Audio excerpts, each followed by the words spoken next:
Well, some ease in COVID-19 restrictions, but for the next 2 weeks, outdoor activities are still not allowed. Prime Minister Dr. Keith Rowley stressed the need to keep the country running as we continue to battle with COVID-19, saying government does not have the monies to manage another lockdown. Cherrylene Lewis reports. Gatherings of up to 10 people will be allowed from Monday, October 12th.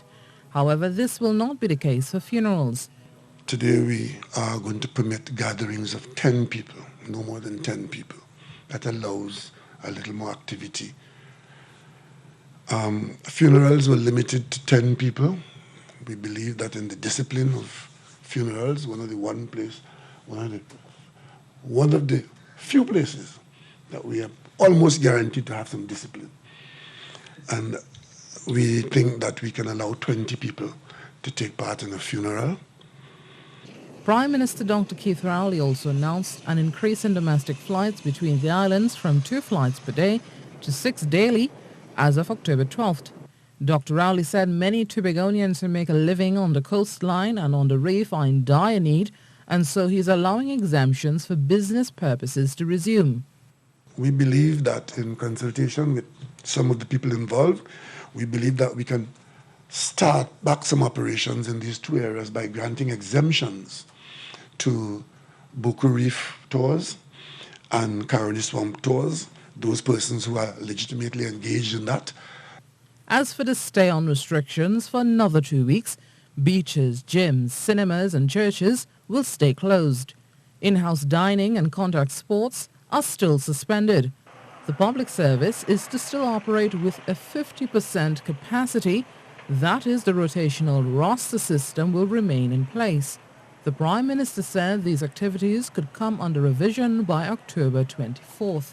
Cherrylene Lewis, TTT News. And the COVID-19 death toll has gone up by 1 overnight. The patient was an elderly male with pre-existing medical conditions. There have been a total of 90 COVID-19 related deaths to date, and the Ministry of Health says that 22 additional persons have tested positive in the last 24 hours. That brings the number of confirmed positive cases since March 12th to 5,043, 1,726 of which are active cases. Also, 10 persons have been discharged from public health facilities, and there have been 61 recovered community cases. Well, epidemiologist Dr. AVERY HINDS says there is a week-on-week decrease in the total number of positive COVID-19 cases. He said the cases are slowing down, and this week there's been a 12% decrease. We're having what you would call a plateau. A plateau meaning we're sort of maintaining an even number of cases. Right now we're hovering in the 50s in terms of new cases reported on a daily basis. This, along with the rates that we're seeing of death in the population, staying around 1.7% of all those who are infected, is one of the things that we monitor and look at with regard to. Dr. HINDS was speaking during a press conference hosted by the Prime Minister at the Diplomatic Center earlier today.